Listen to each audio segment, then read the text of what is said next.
Vamos. Amigos do canal, meu convidado de hoje é Sérgio Denardi, um bom amigo de muito tempo, um homem com 40 anos de lida na agricultura e que não, é um agricultor que sabe se expressar muito bem e que tem muita história para contar. É gaúcho, e meu conterrâneo de nascimento, e vai nos contar, para começar, vai nos contar um pouco dessa história, 64 anos de andanças por aqui. Sérgio, fique à vontade. Bom dia a todos, bom dia Aurélio, é um prazer falar contigo. Eu tenho 64 anos, nasci em Getúlio Vargas, hoje eu moro em Imbituba, Santa Catarina, e a minha fazenda é em Jacutinga, Rio Grande do Sul. Eu trabalho com agricultura há 40 anos, é uma atividade de altíssimo risco, né? Nós temos inúmeros fatores para dar errado e pouquíssimos para dar certo, né? E estou casado há 41 anos com a mesma mulher, tenho 2 filhos e os 2 filhos são yoguins. Um tem um aplicativo de yoga chamado Yogin AP para fazer yoga pelo computador. Ótimo. E o outro hoje vive na Indonésia, aquilo que todo surfista quer, procura onda. Em Bali? Ele tem um barco que procura ondas na Indonésia, em Mentawai, e leva o surfista para surfar. Eu acho que é o desejo de todo mundo, né? Viver num paraíso daqueles.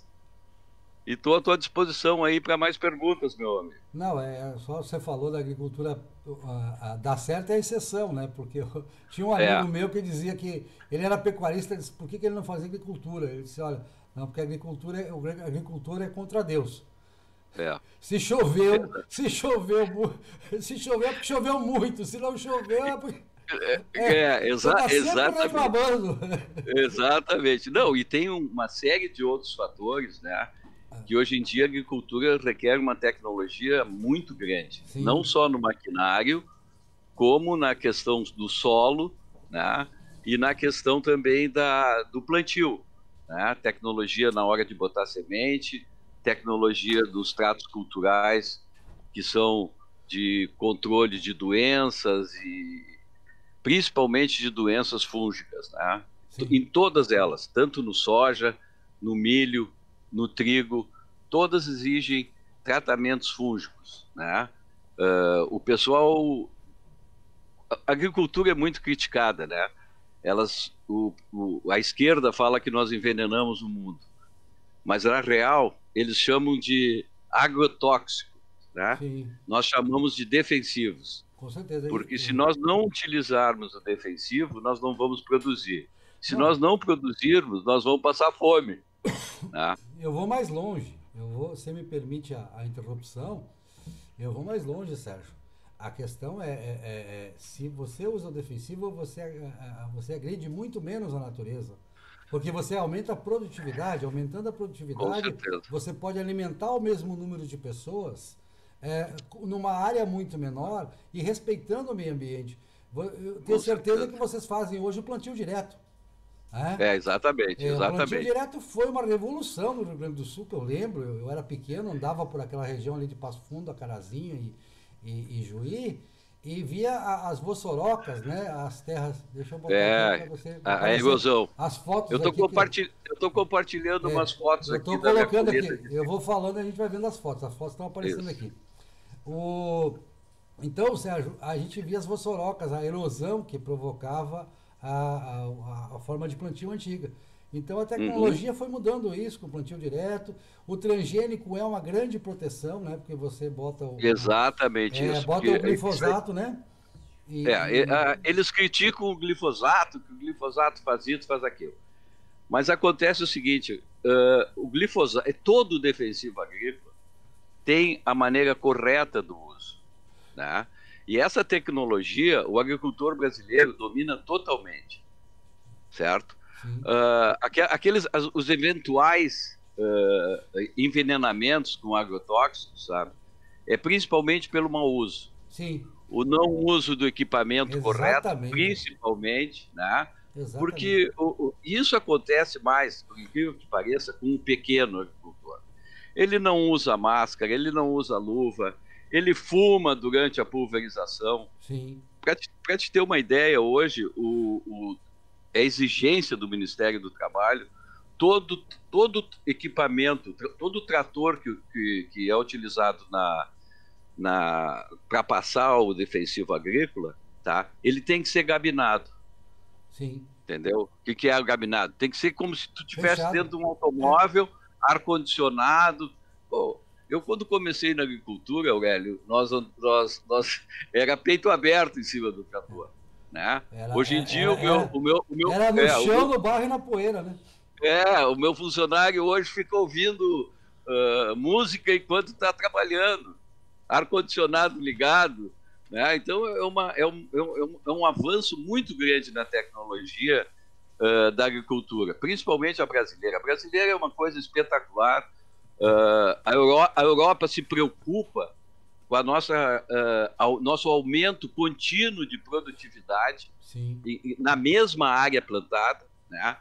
E o americano também se preocupa com isso, porque a agricultura nesses dois locais, nos Estados Unidos e na Europa, é tremendamente subsidiada. Sim. Nós aqui no Brasil temos um pequeno subsídio na questão dos juros, que agora já nem é mais, porque Sim, já saiu não tem o mais plano... juro. Não, agora saiu, para te ter uma ideia, saiu o plano Safra. Tá? Sim, eu O vi. Ministério da Fazenda colocou o juro para 5,5%. Qual é o valor que está a taxa Selic hoje? 2,25. Pois então, quer dizer, isso aí não é mais subsídio. Exato. Concorda? Já encarecimento. Agora, isso aí não é mais subsídio. Então, e ainda tem o seguro, né? Sim, tem o seguro, que para te receber é um problema. Né? Tu tem que provar 1000 coisas para te receber o seguro. Mas o agricultor é um herói. Isso Sim. Eu posso dizer porque a gente sofre bastante não só com a questão das críticas e coisa e tal, mas nós sofremos muito a questão das múltiplas variáveis para dar certo uma colheita. Sim, tá? Sem dúvida. Que é tempo, é a infestação de pragas, de fungos, etc, etc. E ainda nós somos muito criticados. Tá? Eu vou falar um pouco do defensivo, Sérgio. Vamos. Pra gente, porque eu conheci até Jacó Lauck, não sei se você conhece ele, é uma figura lendária, fundador do Mimoso do Oeste, que hoje é o município de Luiz Eduardo Magalhães, é paranaense de origem. Eu conheci ele em 1991 e ele me dizia que ele tinha problemas realmente, porque ele trabalhou muito tempo com avião agrícola, com inseticida, e ele não usava EPI nenhum, então ele realmente sofreu. Agora, o glifosato, meu tio, o tio Paulo, uma vez eu estava com ele lá no município de Maratá, e ele pegou e botou glifosato com água para as galinhas. Não acontece nada com as galinhas. O glifosato é completamente inerte para a fauna, ele não é absorvido pelo meio animal, ele não mata um inseto, não mata nada. É incrível isso, né? Quer dizer, a gente tem uma tecnologia na área de defensivos que também revolucionou. Exatamente. Os defensivos hoje, por exemplo, os inseticidas, tá? Que é o que realmente faria mal para a pessoa humana, tá? Ele, por exemplo, para mim matar lagarta, ele não vai matar os percevejos. Eu tenho que colocar um outro produto que vai matar o percevejo. Então eles estão muito seletivos. Exatamente. Tá? E os inseticidas e os herbicidas, no caso do glifosato, não fazem nada para o ser vivo. Exato. Essa história que altera geneticamente, isso é papo de ecologista comunista. Exato. Que não quer que a nossa agricultura evolua cada vez mais. Né? E também já vou te dizer mais uma coisa assim que está ocorrendo. Já tem muitas plantas que estão resistentes ao glifosato pelo mau uso. Sim. E vou te dizer uma coisa a mais, Sérgio. Posso discordar de você um pouco?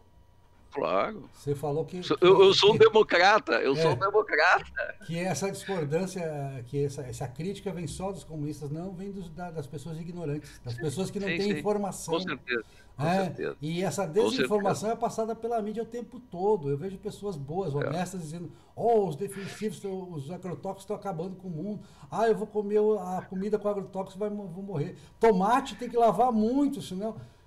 Gente, isso é desinformação, isso é ignorância.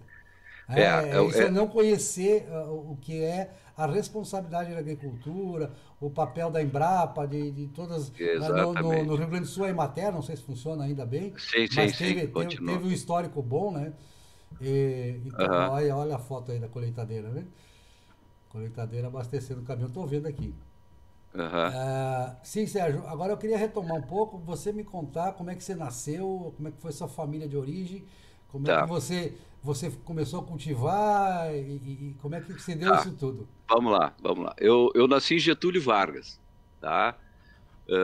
Que é na região do Médio Alto Uruguai, tá? Sim, sim. Ah, meu pai foi um self-made man, tá? Nasceu muito pobre, construiu a vida dele trabalhando muito, Ele era de tá? Getúlio Vargas também, não?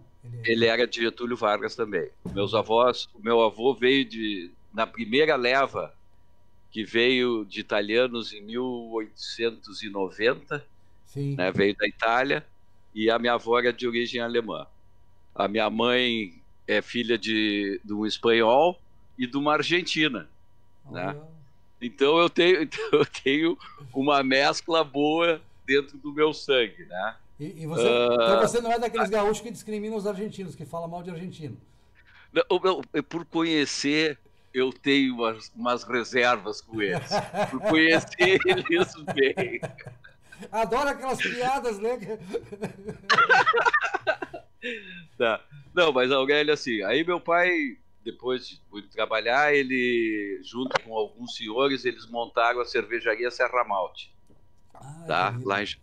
Lá em Getúlio Vargas. A minha mãe foi professora durante a vida inteira dela, estudou muito, tirou N faculdades, pós-graduação, doutorado, e posteriormente houve a venda da Serra Malte em 1979, e eu sempre gostei de agricultura, sempre gostei do campo. Eu fui escoteiro, então eu tinha uma ligação muito grande com a natureza, né? Eu Sim. fui escoteiro 9 anos, agradeço essa experiência. Acho que todo mundo tinha que colocar os filhos no escotismo, é um grande aprendizado, Sem dúvida. tá? E aí nós compramos a lavoura e eu fui trabalhar na lavoura, fiquei alguns anos lá. Depois o meu sócio assumiu, eu tenho um sócio, e o pai dele também era sócio do meu pai na Serra Malte. E aí eu fui a Porto Alegre, trabalhei com vendas, representante comercial, vendi cachaça durante 15 anos e depois voltei para a lavoura. E agora não saio mais de lá, inclusive passo mais tempo lá do que aqui onde eu moro em Bituba, né? Sim. E te digo, olha, eu gosto demais da vida do campo. Prefiro ficar porque é o contato direto com a natureza, né? E eu tenho uma relação muito boa com meus funcionários, com a comunidade lá onde fica a fazenda, e não tenho reclamado da minha vida. Ué. Que maravilha, viu? É, é, é. Agora, vamos falar um pouco também, Sérgio. Você me falou que essa semana você estava semeando trigo. O Exatamente, Brasil, o Brasil não é autossuficiente em trigo, né? O Brasil importa trigo. exatamente. Até Aham, porque o trigo é altamente subsidiado no mundo inteiro, praticamente, né? Tirando a aham, Argentina, né? Que a Argentina, coitado do agricultor argentino, né? Ele sofre cada vez é, mais. é, Tem um governo que o persegue sistematicamente. é. Mas o Brasil importa mais trigo para. Do que produz. Isso é uma discussão que eu era pequeno, já tinha esse debate. Por que, que o agricultor, principalmente do sul, que tem um inverno propício em termos de clima, né? Aham, A boa parte dele não produz o trigo no inverno. Qual é o problema? O preço muito baixo, esse subsídio, ele chega importado muito barato, qual é o problema do trigo? Não, o problema do trigo, hoje em dia, tá? Primeiro porque ele requer o uso de uma alta tecnologia, tá? O agricultor tem que tratar a semente desde o início, depois a adubação, a cobertura de nitrogênio. É uma lavoura muito, muito tecnológica hoje em dia para se ter uma bela produção, certo? Sim. A questão de não produzirmos trigo, eu culpo o governo. Por quê? O Rio Grande do Sul é o último a colher o trigo, certo? Sim. Uma pequeníssima área de São Paulo, ali, sudoeste de São Paulo, produz trigo, depois o Paraná produz muito trigo, e por último o Rio Grande do Sul, que faz a colheita por último. Né? Uhum. Acontece que quando nós vamos colher o trigo, né, o Paraná também, o Rio Grande do Sul, o governo começa a importar. Aí por força dos moinhos, entendeu? Porque como o trigo chega mais barato importado, nós somos o último a colher, e aí quando nós vamos vender, o preço está lá embaixo. Isso desestimula o triticultor. Sim. Né? Esse ano está acontecendo um fenômeno. Né? Nós tivemos uma safra de soja muito frustrante no Rio Grande do Sul por causa da seca. Né? E o agricultor, o que fez? Para se capitalizar, está plantando bastante trigo. Sim. E também tem a questão que esse ano, pelo que mostra os prognósticos, vai ser um ano de pouca chuva. E o trigo não gosta de muita umidade, tá? Por causa das doenças fúngicas. Sim. Então, esse ano aumentou no Rio Grande do Sul, para te ter uma ideia, quase 40% a área de plantio de trigo. Se tudo correr bem e se o governo não importar novamente, né, no final do ano, eu acredito que nós vamos ter bons preços. Se o câmbio continuar favorável, né? Também. E o câmbio também vai se tornar favorável. O câmbio, eu tenho uma teoria por que ele está alto, que depois eu gostaria de comentar, mas tudo bem. Mas eu acho que é isso aí. Esse ano nós vamos ter uma grande produção de trigo, se Deus quiser, e trigo de boa qualidade, porque a grande questão também é que o nosso trigo não é tão boa qualidade quanto o trigo argentino, o trigo canadense e até o trigo australiano. Porque nós temos um período que é importantíssimo para o trigo, que aqui chove muito, e o que baixa que é na época pré-colheita. E isso baixa a qualidade, o peso específico do trigo. Aí nós temos que importar trigo, certo? Para misturar com o nosso trigo para termos uma boa farinha.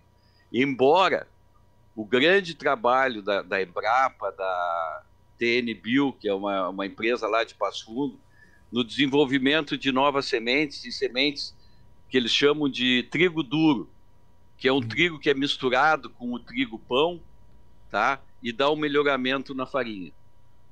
E já está produzindo isso no Rio Grande do Sul? Sim. Tem duas variedades de trigo hoje que são usados como trigo para melhoramento, tá?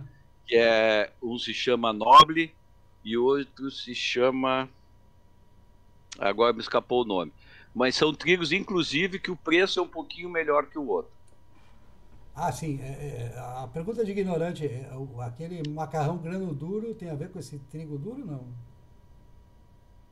Não, é a questão da farinha daí. Sim. Tá? Esse trigo é para melhorar a qualidade da farinha. Ok. Entendeu? Não é a farinha. Eu acho que daí é questão da panificação. Sim. Essa história do grano duro. Exatamente. Uma tradição italiana. Sérgio, me conte um pouco sobre essa vida familiar. Você era filho único? Não. Eu tenho uma irmã, tá? Estudou filosofia. Hoje ela está em Portugal por uma questão de doença da filha. A filha foi para lá, chegou lá, teve leucemia. Bem na época da pandemia. Né? E a minha irmã foi para lá, está lá fazem 4, 5 meses, 6 meses já. Sim. né? Não sai de casa. Tu imagina, Aurélia, ela está trancada dentro de casa para não trazer a doença para a filha, Sim, né? sim. E eu sou eu e ela, sempre tivemos um ótimo relacionamento. Ela é uma mulher muito maravilhosa. E eu tenho uma família, estão aqui minha esposa, meu filho, né? E meu outro filho está lá, tá na Indonésia, ele não pode sair de lá também. O Daniel mora em São Paulo, eu trouxe ele para cá, para Ibituba, porque lá ele estava trancado dentro de um apartamento. Ele trouxe todo o equipamento, esse equipamento aqui que eu estou usando é dele, para ele fazer as gravações dele do Yoguin AP. E ele está aqui conosco desde março, né? E quando melhorar essa politicagem dessa doença, que para mim é mais política do que qualquer outra coisa, ele talvez volte para lá ou vai ficar aqui, porque ele está gostando das mordomias aqui da mãe dele. Sim, sim. Agora, você era um filho rebelde em relação aos seus pais ou você era um bom menino? Não, eu era mais para rebelde do que bom menino. Quando é que você consertou? Quando casou? Como é que foi essa história? Eu casei aos 24 anos, Sim. né? E a Jaqueline tinha 21, né? Nós tivemos que casar apressado, né? Tu sabe como é que era aquela coisa. Mas somos felizes, né? 40 anos, criamos filhos e somos felizes, graças a Deus. Somos uma família unida, vivemos bem, graças a Deus. É tudo muito bom, graças a Deus. Eu não tenho que me queixar da vida, Aurélio. Sim, sim. Bom, a gente falou do trigo, vamos falar um pouco da soja?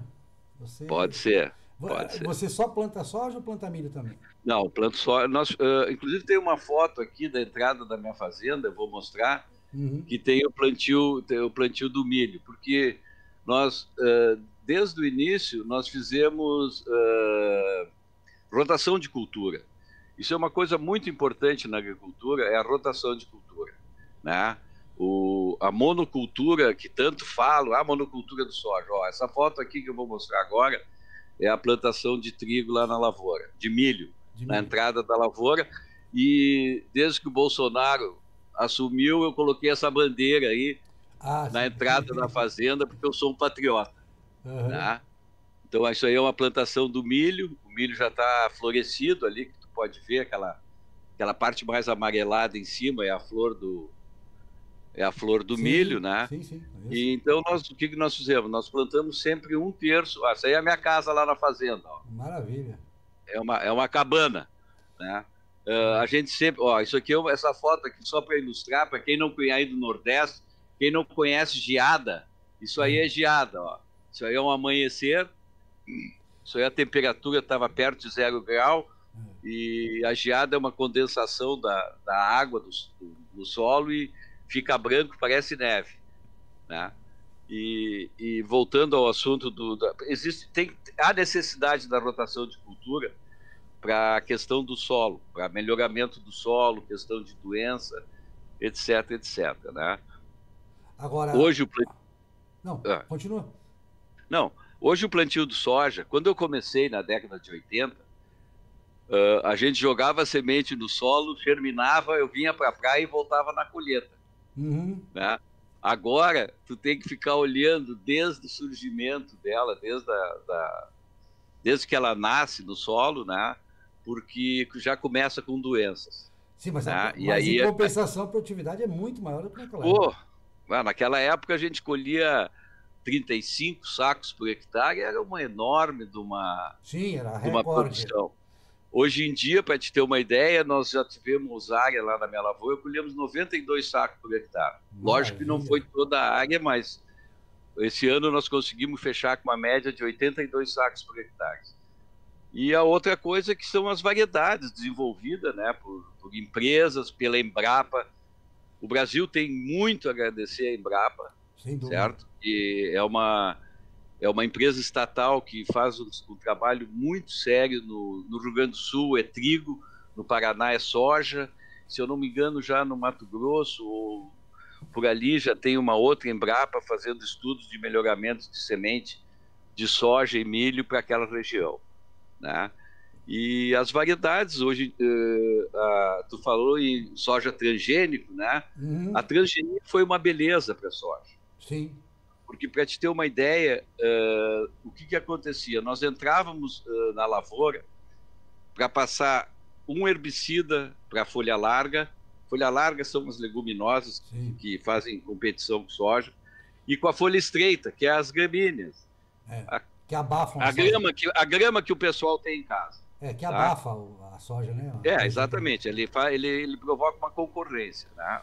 Hoje em dia, com a transgenia, no caso, assim, com o uso do glifosato, nós só estamos entrando na lavoura para quando tem, para eliminar as folhas largas, que são as leguminosas, né? Sim. E agora, nós já temos a soja intacta. O que é a soja intacta? É uma soja que é uma soja desenvolvida pela Monsanto, que todo mundo fala mal da Monsanto, mas que te faz com que tu A Monsanto tem fábrica aqui na Bahia, eu sou um grande defensor do trabalho da Monsanto. Porque assim agora a Monsanto é Bayer, né? A Bayer comprou. Sim, sim. A Monsanto só ficou com o setor de sementes. A gente falou da Embrapa, viu, Sérgio? Só fazendo um parênteses, né? A gente fala da Embrapa, mas a gente se esquece também que das grandes empresas privadas internacionais que trabalham com pesquisa agrícola, Cargill, né? Tantas outras, né? Tem várias, né? A Monsanto e a Cargill são as mais conhecidas. Exatamente. E que fizeram uma revolução verde no mundo. Isso eu às vezes leio, leio artigos de acadêmicos de esquerda da área de agropecuária. E eles reconhecem a Revolução Verde, reconhecem os méritos da Revolução Verde, e ela foi possível, primeiramente, por essas empresas privadas, né? Com certeza. Que são um grande... E só completando, Sérgio, desculpa, essa introdução é normal no online aqui, né? Só para quem não entende, né? Depois você pode me corrigir se eu estiver errado, qual é o papel do glifosato, qual é a revolução do glifosato? O glifosato é um herbicida que provoca a morte das plantas que fazem fotossíntese por uma reversão interna. As gramíneas. Exatamente. Não, dá pra matar. Eu já matei árvore com glifosato, fiz uma experiência, deu certo. Dependendo da árvore, morre. Porque se ela estiver verde, estiver chovendo e tal, tem um tempo certo para aplicar. Você sabe disso.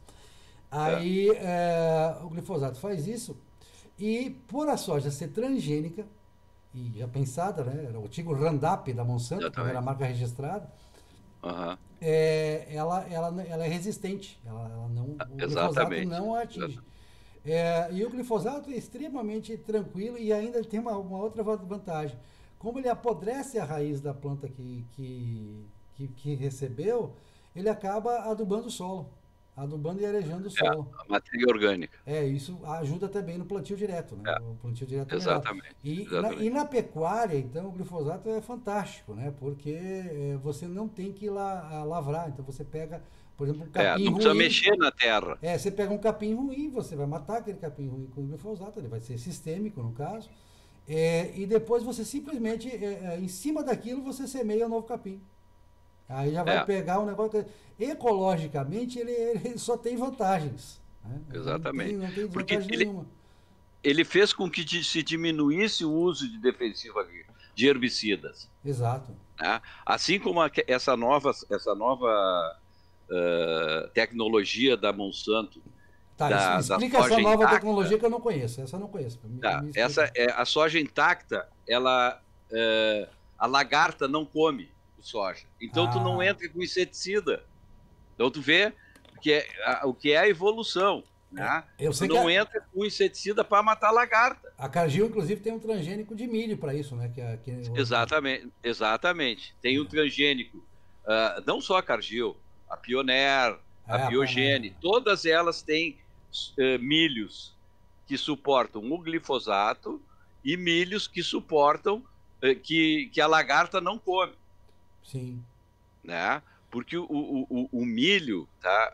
A lagarta entra para dentro do cartucho do milho. Então, para matar, é muito difícil. Então, é necessário um controle, né, do agricultor muito grande em cima do milho, Porque quando ela começa a raspar, se tu pegar uma folha de milho e ela tá raspadinha, assim, que tu consegue ver do outro lado, aquilo ali é o efeito da lagarta. Naquele Sim. ponto, tu já tem que passar o inseticida, se for o caso E você já do tem milho. perda, né? Você já teve perda na produtividade.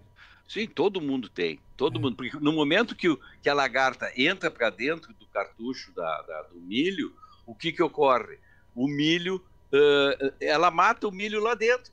O milho não cresce mais, ele não vai dar um pendão, não vai dar espiga, entendeu? Então tem que haver um controle. O milho hoje em dia é muito difícil fazer o controle sobre o milho, porque requer uma visita à lavoura muito frequente, porque tu tem e é num determinado estágio do milho, Sim. porque depois que a lagarta entrou lá para dentro, esquece que tu já perdeu.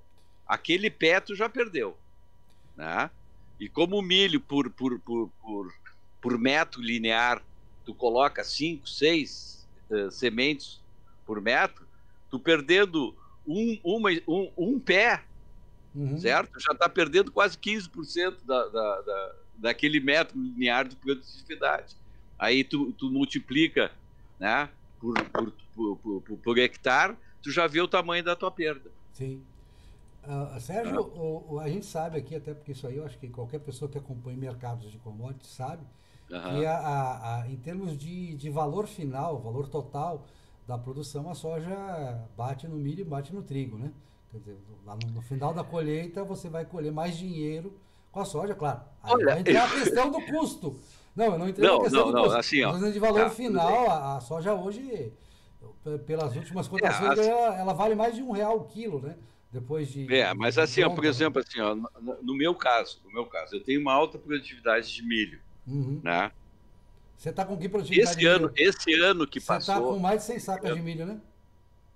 A safra 2019, 2020 de milho, devido ao preço que o milho alcançou, ele foi mais rentável que o soja. Impressionante. Embora o soja também tenha tido uma valorização muito grande por causa do câmbio, né, e por causa da necessidade que a China está tendo de comprar cada vez mais leguminosas, soja. Aliás, a China precisa de tudo. Sim. Né? A China é aquela. Eu sempre dou o exemplo assim, ó, é aquele cachorro brabo que tu tem em casa. Tu começou a aumentar a quantidade de comida que tu dá para ele. Se tu diminuir, ele vai arrebentar a corrente e vai vir te morder. E foi o que, para mim, é o que acontece hoje com a China. Sim. O povo chinês só comia arroz. Aí começaram a dar comida para ele, começou a se alimentar com mais proteína animal. E a China agora precisa alimentar o povo alimentar o povo chinês com mais proteína animal. E eles precisam daí de soja, estão comprando porco, agora começaram a comprar gado também nosso. Né? Então, e a China vai sempre precisar do Brasil. Todo mundo diz, o Brasil depende da China. Eu acho que não é bem assim que tem que se olhar essa questão. Né? Porque eles podem não nos comprar. Né? Agora, se eles não nos comprarem, ou não comprarem dos americanos, dos argentinos, eles vão passar fome lá. Certo? Eles não vão ter como se alimentar. Então, a coisa tem que ser analisada assim. Nós podemos precisar porque precisamos vender. Agora, eles precisam comprar para comer. Sim. Então, se tu olhar nesse enfoque aí, a coisa fica... Né? Não é tanta dependência do Brasil da China, como também eles precisam da agricultura mundial para alimentar aqueles quase 2 bilhões de pessoas que vivem lá. Um ponto bem lembrado isso, Sérgio, a questão dessa dependência. Poucos países têm condições propícias para cultivo de grãos. Os Estados Unidos, lógico, lideram isso, porque os Estados Unidos pegaram terras muito férteis do meio oeste, um regime de chuvas excelente, né? É só também no meio oeste, né? Os extremos dos Estados Unidos não são propícios à agricultura. Não, porque eles subsidiam muito lá, né? Mas o meio oeste é naturalmente... Eu morei nos Estados Unidos. Conta essa história. Bom, você conhece o agronegócio americano? Eu conheço um pouco. muito Sim. pouco, mas é que assim, ó, em 1972, quando começou o intercâmbio de estudantes brasileiros para os Estados Unidos, isso aí começou em 1970. Uhum. Eu tive um amigo que foi um dos primeiros aí, e ele voltou e me deu essa ideia. E como eu era muito malandro, meu pai, né, e ele queria que eu aprendesse inglês, eu jogava futebol e meu pai não gostava. Embora eu seja gremista, eu jogava no Internacional, no Sim, Infanto sim. Juvenil. Quando meu pai ficou sabendo, tu não imagina as coisas que ele me disse. Isso aí não é coisa pra ti, isso aí é coisa. Bom. Aí. É o filho rebelde mesmo, né? Hã? Era o filho rebelde. Não, eu era enlouquecido por futebol e eu jogava bem. Sim. Tanto é que eles iam me buscar em casa para mim jogar, né? E aí eu comecei a jogar lá e já fiquei meses lá jogando. Aí quando esse meu amigo voltou dos Estados Unidos e falou lá em casa que tinha feito essa viagem, meu pai disse assim, tu vai para lá. E eu acabei indo para os Estados Unidos, fiquei 1 ano lá nos Estados Unidos. E em que lugar E você eu, ficou eu fui lá? eu fui para o Colorado, Ah, fica bem no meio oeste, bem no oeste no americano. oeste já. O Colorado já é Montanhas Rochosas, né? Exatamente. Eu morava a 150, 200 milhas das Montanhas Rochosas. Uhum. Perto do Kansas eu morava. Sim. E eu voltei já para lá, eu tive uma relação excelente com a família que eu morei lá. Meus pais americanos vieram para cá, meu irmão americano veio para cá, e eu já fui N vezes visitá-los. E quando a primeira vez que eu voltei para lá, em 2004, 2005, no Colorado tem um pouco de agricultura. Eles plantam um pouco de Sim. soja, plantam um pouco de Uhum. milho, e eu comecei a ver uma série de fazendas completamente abandonadas. Naquela Completamente época, abandonadas. naquela época? Não, não, agora em 2000 e pouco, Ah, é? 2004, 2005. Aí eu perguntei para o meu irmão americano, ele é sócio de um banco. Lá os bancos são bem pequenos, bem regionais. E ele me disse assim: olha, Sérgio, esse aqui tá subsidiado pelo governo, parou de plantar, parou de criar, e agora ele mora no Arizona, ele joga. Olha só, no inverno daqui ele vai para lá, joga golfe, que eles adoram golfe, vai Sim, para sim. lá, uma cidadezinha lá do Arizona, que é calor. No verão daqui ele vem para cá, mora na cidade, passa o dia inteiro jogando golfe lá. Tudo com o subsídio que o governo dá para ele não produzir, para não baixar os preços. Então tu vê como é a coisa, né? E então, além deles terem subsídio em quase todos os setores da agricultura deles, né? Ali na região do Bolsão americano, lá em cima, Iowa, um pouco quem olha Sim, no sim. mapa, A né? Iowa é o epicentro Exatamente. do agronegócio de grãos, né? Em termos Exatamente. soja e Ali eu acho milho que ali é. é o centro que eles chamam do Bolsão do Milho. É. Né? Ali, se tu pegar o mapa dos Estados Unidos, tu olha a divisa com o Canadá, os grandes lagos, aí tu olha mais para baixo, ali se forma o Illinois, grande. Iowa e Kansas. É. E vai mais ou menos até a Carolina do Sul, Sim, ali, sim. uma coisa espetacular. E eles têm uma grande vantagem sobre nós, Aurélio. Nós Sim. usamos aqui no Brasil rodovias para escoar a nossa agricultura. Isso é terrível. Isso é terrível. E eles usam trem Uhum. e o rio. A hidrovia é o Mississippi. O Mississippi. Mississippi começa lá em St. Louis, É. lá em cima, e ele vem, as barcaças carregadas de soja vêm e vem até o Até delta Nova do Orleans. Mississippi e aí vão ser exportados. Né? Eu sou um fã de blues e eu já tive 2 vezes em New Orleans. Ah, sim. E eu me sentava na beira do rio ali e ficava olhando aquelas barcaças enormes, Sim. tá? Enormes, gigantes, passando, carregando de soja. E ali em New Orleans é bem onde se forma o delta que ele entra para dentro do mar. Então vem aquelas barcaças gigantescas, carregadas de grãos, e vão mar, passam por ali e aí vão para exportação, né? Sim. Então, a grande vantagem deles, do custo deles, é o trem e o rio, né? É essa maneira como eles mandam a produção deles para o mercado. Sim. E uma das coisas que eu digo, você falou uma coisa aqui do Colorado, né? É Uhum. que pouca gente, eu vejo essas matérias, eu fico abismado com a ignorância de quem faz a matéria. De dizer Uhum. que vai faltar comida no mundo, e não sei o quê, porque vai faltar água, vai faltar. É, é, nós estamos utilizando menos área, essa questão do Colorado que você falou, a utilização de área é cada vez menor. E a É, produtividade é cada vez maior. Né? exatamente. E a população está comendo muito também, né? O problema de Sim. obesidade nos Estados Unidos é seríssimo, né? Você deve estar É. acompanhando isso. Eu Nós acho já que. temos esse problema Não, aqui. claro, mas eu imagino que você lá em 1972 você não via a quantidade de obesos na rua que você vê hoje. Né? Não, Não, não tem o- o- comparação. o- os meus amigos, tá? Os meus amigos, os homens não são tantos, Sim, mas as mulheres, minhas amigas, eram umas gatinhas. Eu sim. chego lá, elas estão elas são mais de 100 quilos, tão gigantes, gordas.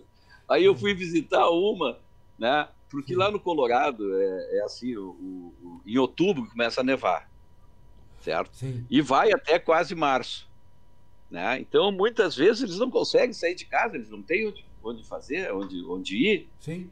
Aí eu cheguei na casa dela, pô, ela era uma gatinha, foi minha namoradinha, cheguei lá, a menina tava com uns 100 quilos, Aurélio. É. É Aí uma eu questão. entrei na sala da televisão dela, foi quando eu entrei no Facebook, ela me colocou no Facebook em 2008. Eu entrei na sala dela, tinha duas cadeiras gigantescas, uma enorme de uma televisão, e do lado,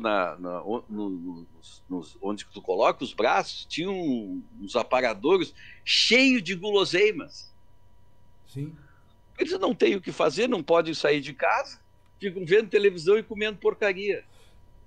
E tem porcaria lá para comer, viu? É docinho daqui, docinho dali, bebida no mais no. Então, eles só É. podem engordar, né, tia? Agora, se eles comprassem o nosso açúcar, melhorava pra gente, né?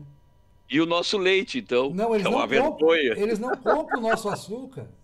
É Né? barreira comercial contra o Brasil. É Isso que é eles uma fazem de coisa. beterraba, né? É, e aí Eles, fazem barreira. eles fazem... Não, e compra do Caribe também, porque o Caribe ele sustenta. Então Ah, sim, é também. um velho esquema político de proteção Não, e que acaba prejudicando terrivelmente o Brasil. Né? A gente sabe que o a etanol, gente não, mesma a coisa. gente não pode ganhar todas, né?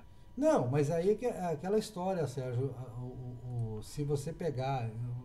Você já leu meu livro, né? O Novo Com História do certeza. Brasil Vira-Lata, né? Com certeza. Eu E, acho que fui um dos primeiros a ler. exato, e você leu a parte final, a parte de economia, né? E você Aham, vê o quanto o Brasil teve que lutar a vida inteira, né? A história do Brasil é uma é, história de luta, é, do agronegócio principalmente, principalmente, para é enfrentar verdade. barreiras, todo tipo de boicote de barreira o Brasil enfrentou É, e continua enfrentando. exatamente. Né? É. Eu acho que esse é. Essas barreiras começaram a ser quebradas com a cultura do soja. Uhum, Né? Essas muitas barreiras, principalmente a agropecuária, principalmente na agricultura, foi com o soja, porque o açúcar sempre foi essa briga aí que tu está dizendo, né? é, Porque tanto a Europa quanto os Estados Unidos fazem o açúcar da beterraba. é, Né? Os Estados Unidos, ali na Califórnia, era histórico a entrada de milhões de mexicanos para a colheita da beterraba. sim. Né? Então, e aí o que é? O americano também precisa produzir alguma coisa para eles comerem, né? Além não só importar, né? Na questão do açúcar. E aí eu não sabia desse detalhe aí do açúcar que eles importam ali da América Central. Vamos aproveitar o gancho para falar um pouco de política? Vamos. Tá, mas não de política miúda, não vamos falar de nomes de pessoas, né? Não, não, Vamos vamos falar falar de de coisa. política das grandes ideias políticas, né? Vamos lá. O conservadorismo brasileiro ele tem uma característica que é quase única no conservadorismo global hoje, que ele não é protecionista, ele é a favor do livre mercado, das condições. Exatamente. Isso talvez tenha a ver com o fato da gente ter que lutar sem subsídio, sem... Né? Uhum. E se a gente tiver certo, cedo ou tarde, né, se a gente valorizar o nosso agronegócio, o nosso empreendedor privado, o agricultor que vai e produz, não só o agricultor, o pecuarista, o industrial, nós vamos ganhar esse jogo, mais cedo ou mais tarde. Né? Uhum. Porque essa questão deles optarem, principalmente a Europa, né, optar pela produção mais cara, local, cada vez mais cara. Também deixam de plantar lá, mesmo com subsídio, é uma coisa incrível isso. Porque não, é caríssimo produzir, né? Os salários, aquela coisa toda. Então nós estamos no bom caminho. E esse bom caminho tem a ver também, a gente tem que manter esse bom caminho e manter essa característica, esse diálogo tão importante, né, do conservador brasileiro considerar que é bom senso as teorias de livre mercado, Mises, Chicago. Tem teorias variadas, lógico, mas que no fundo remetem a Adam Smith, né? O valor do trabalho e da cooperação voluntária. Acho que isso... Fala um pouco disso também agora, já você como agricultor, como é que você lida com a questão do trabalho e da cooperação voluntária? Assim, tu falou do conservadorismo do brasileiro, eu considero o seguinte, até pelas nossas características culturais, que eu aprendi muito no teu livro, nós não somos radicais. Nós não temos uma direita radical aqui no Brasil. Não temos extrema-direita. Não temos uma extrema-direita. A nossa, vamos, né, a nossa ditadura, que não foi uma ditadura foi o que aconteceu na Argentina, onde realmente ali tinha uma extrema-direita, né? Tanto é que tu vê, quem estudou sabe o número de mortos que teve na Argentina, ou até mesmo no Uruguai, mesmo no Uruguai, que é um país infinitamente menor. Eu vou te mandar um artigo que eu escrevi. Nós temos mortos aqui. Eu vou te mandar um artigo que eu escrevi sobre o Videla. O Videla era louco, o general argentino. Completamente. Obrigou, inclusive, a ganhar a Copa do Mundo, né? Aquela coisa, ele foi pro vestiário. Sim. Hoje a gente sabe disso. Sim. Exatamente isso. Então era uma coisa maluca. Sim, então o nosso conservadorismo é liberal. Sem dúvida. Né? É liberal, somos desunidos. Né? Eu falo em questão de desunião, em comparação ao que é a esquerda no Brasil. Né? Eles são ferrenhos. Né? Nós ainda somos assim, vamos dizer assim, somos conservadores do piniquins. Né? Nós não temos aquela assim, a radicalidade, né, que teriam, por exemplo, a extrema-direita que é na Alemanha. Né? O brasileiro é muito assim, não, tá bom, vamos fazer um pouquinho, vamos empurrando devagarinho. Esse conservadorismo no Brasil é pequeno ainda. Né? E ele surgiu muito graças ao Bolsonaro. Né? Porque nós, na real, não tínhamos. Eu não me titularia um conservador antes do Bolsonaro. Na verdade, eu e muitos já éramos conservadores até. Tem quem diga que eu sou pioneiro quase aqui na Bahia, mas eu já era conservador antes, né? E na verdade você sabe que até eu não apoiei o Bolsonaro no primeiro turno em 2018. Sim. Apoiei no segundo turno, porque evidentemente, e a partir daí apoio o governo, né? Até porque eu sou parte do governo, né? Eu sinto o meu papel, né? Mas veja, se você comparar, você fez uma comparação muito boa com a Alemanha e tal. Na França, a Frente Nacional, que a gente fala da Le Pen, né? Ela quer jogar todo imigrante no mar de volta e quer fechar a França mais do que já é fechada para o mercado internacional. Quer aumentar o protecionismo, quer aumentar subsídios, e está tendo voto no chão de fábrica. Das fábricas que sobraram na França, estão votando na Frente Nacional. Então é uma característica muito diferente. Aí você pode falar, talvez, eu não gosto de extrema-direita, eu acho que a direita é naturalmente reativa. E nós, do Brasil, temos motivos de sobra para ser reativos. Principalmente se você pensar no agronegócio, porque você aguentar o que a mídia fala, né, o que a esquerda fala, contra o agropecuarista é uma coisa absurda, né? É uma coisa realmente não tem como não ser reativo. Tem gente que não entende porque às vezes o agropecuarista é tão reativo. Santa Catarina, por exemplo, que, né, tem essa coisa fortíssima, né? No Rio Grande do Sul, menos porque eu acho que essa polarização, acho que a herança do Brizola ainda tem. Eu queria que você falasse disso também, de como é que você cresceu com essa herança e como é que veio evoluir o seu pensamento político. Eu pegar esse gancho também para você contar desde menino como é que foi isso. Tá. Deixa eu falar uma coisa do Brizola que tu falou. Falou do Brizola, vamos falar um pouquinho. Eu conheci ele pessoalmente. Não, tudo bem. Eu tenho um primo que um jornalista, Carlos Bastos. Sim, tá? Sim. Conheço. Ele até inclusive deu uma entrevista agora para o Jornal do Comércio, muito interessante, agora faz um mês atrás. E ele teve dentro do Palácio durante o movimento da legalidade. E ele conhecia muito bem o Brizola. Mas, fecha parênteses. Sim. Na minha opinião, o Brizola só tinha uma grande qualidade, tá?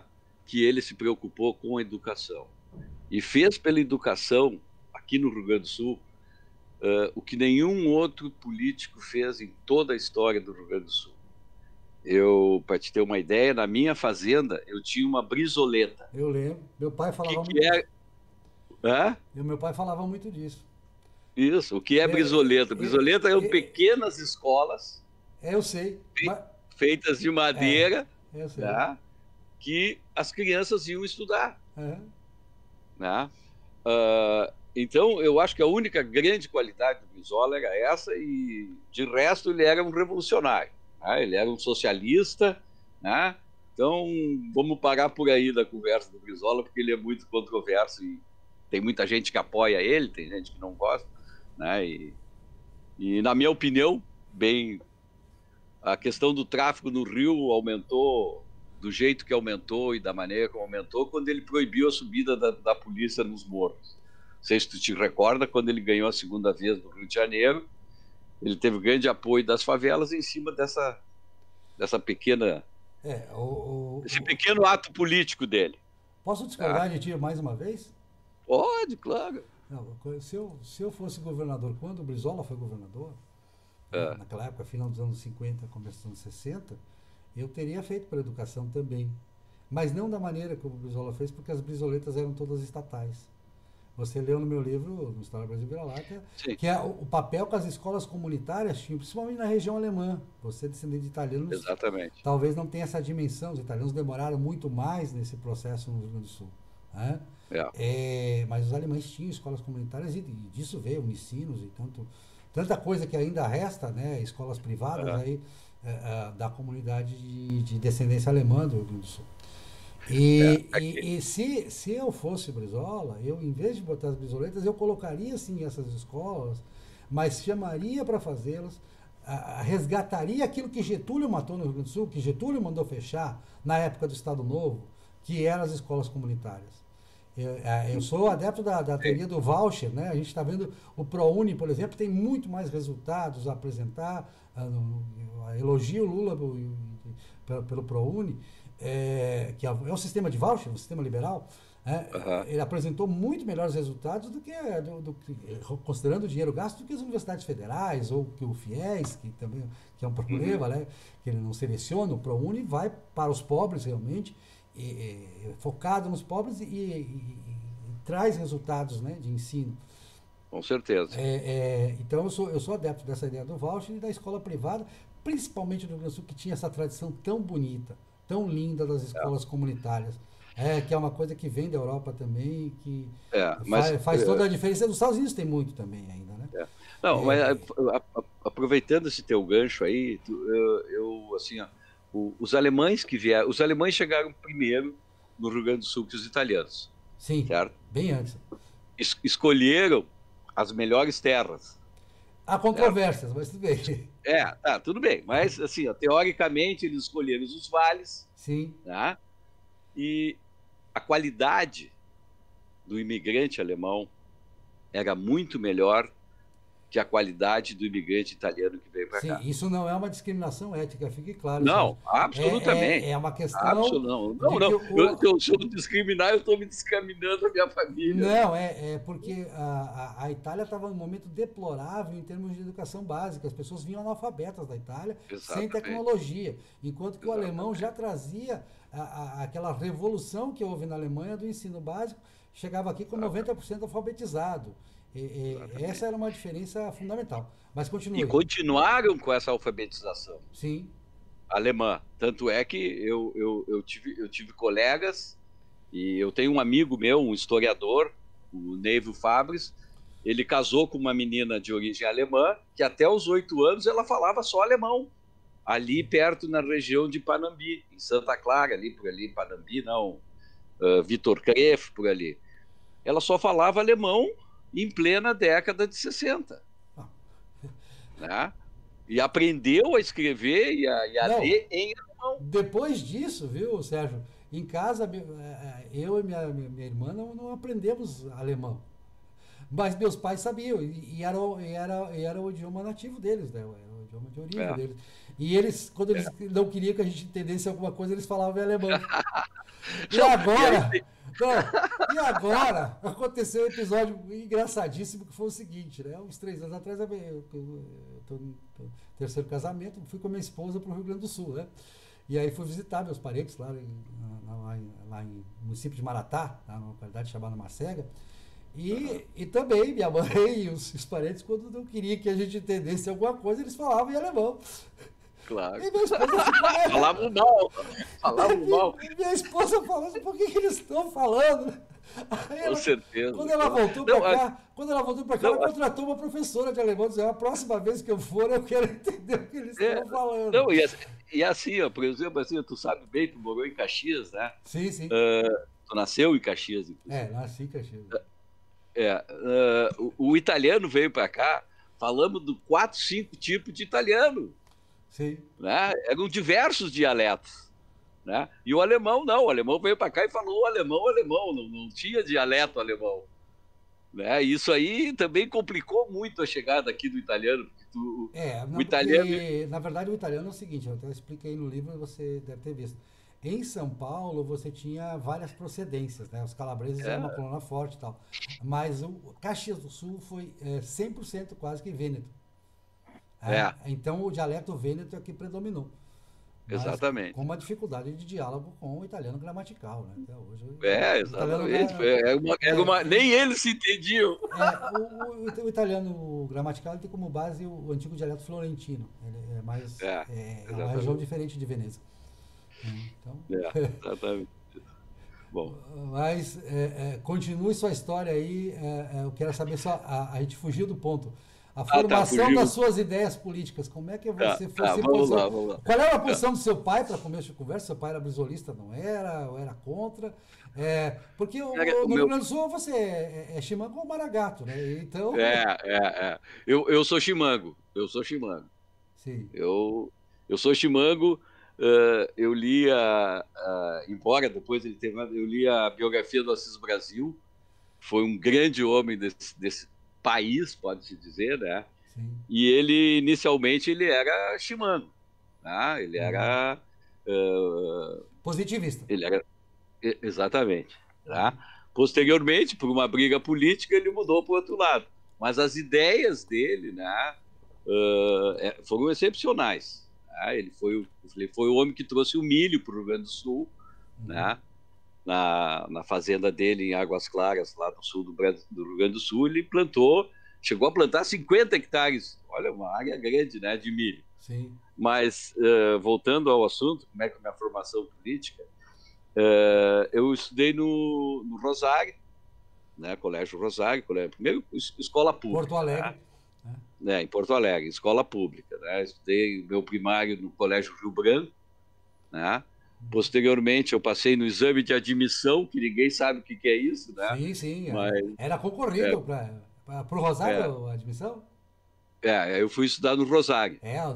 Não tinha vaga para todo mundo, não. Era o Rosário não. Tinha um exame. Tinha que passar no exame de admissão. E, posteriormente, quando eu me formei no primeiro... Aí, Eu só não fui expulso do Rosário porque eu jogava bola. Olha bem, e os padres eram loucos, tinha que jogar contra o Champagnat, contra o Anchieta, e tinha que ter um time bom. Então eles só não. Porque eu era terrível, né? Sim. Posteriormente, depois que eu me formei, eu fui estudar no Júlio de Castilhos. Sim. E o Júlio de Castilhos, tu bem sabe, sempre foi um colégio bastante revolucionário, tá? Correm histórias sobre o Júlio de Castilhos fantásticas, né? Exatamente. E ali nós tentamos reabrir, era na época, isso aí foi 60 e 70, por aí, nós tentamos reabrir o Grêmio Estudantil. O Grêmio Estudantil, né? E fomos chamados da diretoria e disse, olha, não reabra porque vai dar confusão, né? Então eu também tive meu lado um pouco de esquerda, como tu também tivesse. Não, eu fui perceber. Eu me identifico contigo nesse ponto. Né? Mas, posteriormente, quando a gente começa a trabalhar e quando a gente começa a ver as coisas, e principalmente quando eu fui para os Estados Unidos e comecei a ver a vida lá, como é que é, a gente começa a ler e começa a aprender, a gente vê que essa ideologia de esquerda é muito bonita, muito linda, mas na prática não dá certo, é o pior de todos os regimes, porque uma casta, né, vive... É a extrema concentração de renda e de poder. Exatamente, mas bota extrema nisso, né, tia? A gente vemos hoje o que é o caso da China, né? O que foi a Rússia. Né? Não, e digo mais, Sérgio, não é nenhuma novidade. É o resgate das velhas tiranias. As mais antigas tiranias estão resgatadas no marxismo. Assim, ó, e aí eu mudei completamente, né, cara? Mudei completamente. Inclusive eu tenho amigos, né? Esse meu amigo historiador, Neivo Fábio, agora ele já não é mais tanto, mas ele se dizia comunista. Né? E um outro amigo meu que morou na Alemanha também, veio com aquelas ideias esquerdistas da Alemanha, coisa e tal. E para aprender a falar, para discutir com eles, eu não fui ler Marx, eu fui ler Trotsky, Lenin e Stalin. Sim. Biografia deles. E aí tu te apavora com o que é quem lê a história desses homens, né, que foi feito na Rússia. Tu não precisa dizer mais nada do que é o comunismo, que é o socialismo que eles tentaram implementar e implementaram, né, cara? Sim. O sofrimento de toda a população, e eles não passavam dos burgueses, né, no início da Revolução. Sim. Lenin era um arrendatário de terra, família muito bem de vida. Trotsky também não era uma pessoa que fez... Talvez o que mais veio de baixo foi Stalin. Que era georgiano, né? E olha o que esse homem fez na Rússia. Pelo amor de Deus, quantos milhões de pessoas ele eliminou para chegar? Bom, todos eles, né? Sim. Então, por essas pequenas coisas, cada vez eu me tornei mais conservador, entendeu? Lógico. Por ver o que aconteceu nesses países, é que eu realmente, né, através da leitura, que eu me firmei mais ainda como conservador e luto, tá? Para que o nosso país não vire o que é a Venezuela e o caminho que está indo a Argentina, para nossa tristeza, né?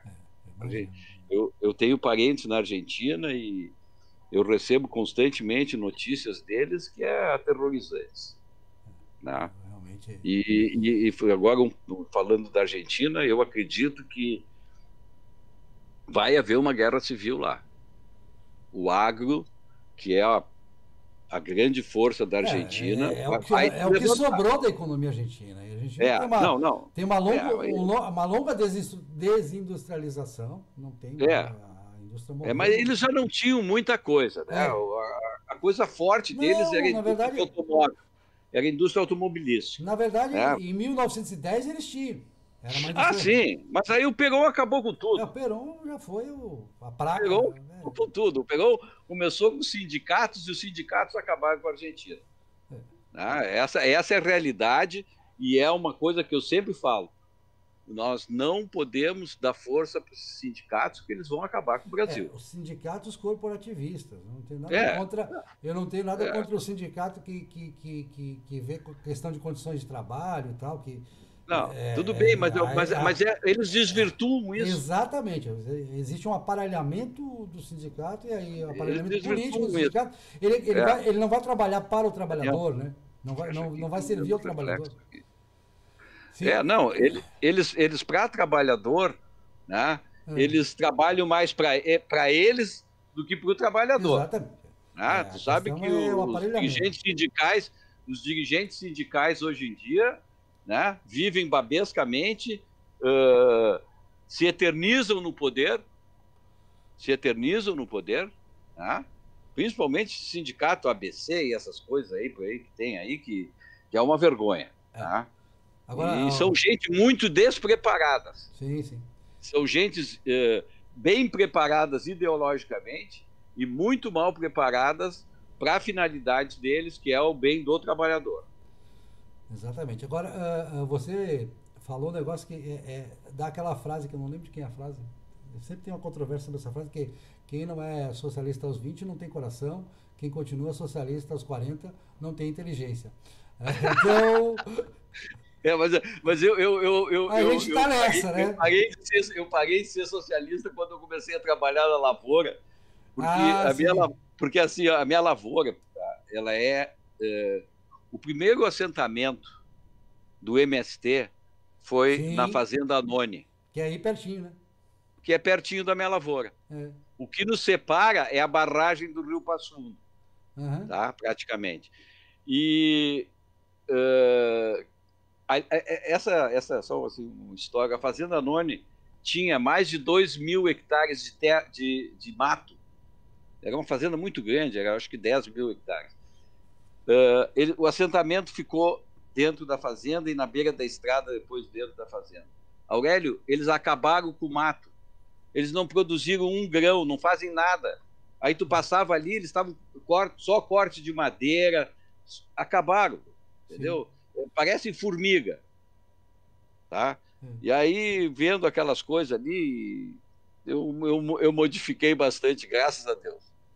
Né? Embora tivesse amigos que sempre foram de esquerda, né? Mas que aos poucos eles estão vendo que não é bem assim. Não, eu acho que eu e você temos essa coisa de conviver com o contrário, né?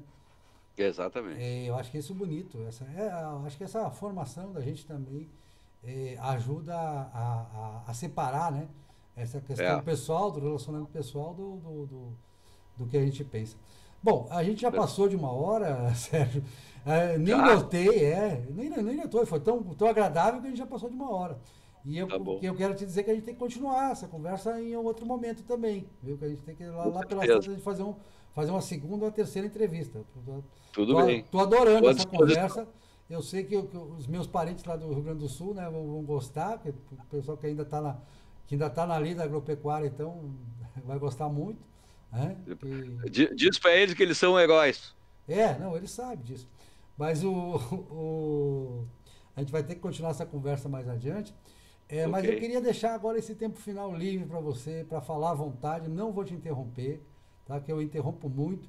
Vou te deixar bem à vontade aí, bem solto, para você falar o que te der vontade.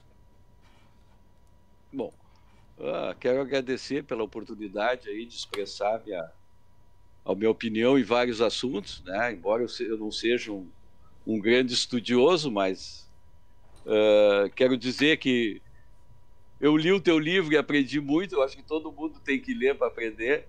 A História do Brasil Vira-Lata, né? História do Brasil Vira-Lata, e comprei o segundo e ainda não li, porque eu estou numa fase de preguiça de leitura. O Evangelho segundo a Filosofia? Eu tenho épocas que eu devoro livros e épocas que eu fico numa preguiça para ler enorme. Eu estou nessa fase agora. E eu quero dizer assim, que a vida me ensinou uma coisa, principalmente em família, né? Que a gente tem que criar os filhos com a verdade, né? Com amor, carinho, mas principalmente com a verdade. E a gente tem, quando a gente é novo, a gente tem uma cabeça que entra as coisas muito fácil, né? E se a gente não consegue filtrar e aprender com conhecimento, com a vida, a gente pode se dar mal. E a gente pode ficar muito ruim no futuro, se arrependendo com aquilo que a gente já fez no passado. Eu, graças a Deus, criei meus filhos com a verdade, vivo bem com a minha família, com a verdade. E a coisa mais importante que eu acho que a gente tem que ter na vida é viver com a verdade, ter amigos. Amigos são, além da família, ter amizades, amigos é fundamental. Eu, graças a Deus, tenho amigos de 50 anos, amigos que tenho fotos do primeiro aniversário dele, ele do meu primeiro aniversário, né? Continuamos amigos, isso é amizade, família e Deus é a melhor coisa que a gente tem na vida. Os valores, né? Esses são esses valores. Exatamente. Nós não falamos do Papa, mas vamos falar na próxima. Vamos falar na próxima. Vamos falar na próxima, porque esse papinha, eu evito falar nele. Além de ser argentino. Não, pelo amor de Deus. Ainda bem que você tem família argentina. E eu conheço, por isso que eu sei. Tá bom? Sérgio, te agradecer imensamente, né? Imensamente grato pela sua participação, fantástica, realmente extraordinária. Você largou lá o plantio do milho lá para dar essa entrevista aqui, para ter esse bate-papo. Então é isso, né? Agradecer. Tá bom. Espero que você tenha gostado, espero que os telespectadores estejam gostando e compartilhem muito, né? Tá bom. Quer ser visto e ouvido, né? E vamos para uma próxima aí. Daqui a uns tempos a gente já faz outra aí. Tá bom. Muito obrigado. Tá bom. Obrigado a você, Sérgio, e obrigado a quem esteve conosco aqui até o final. Tá bom, um abraço para ti. Valeu. Obrigado, Aurélio. Tudo de bom para ti. Para você também, valeu.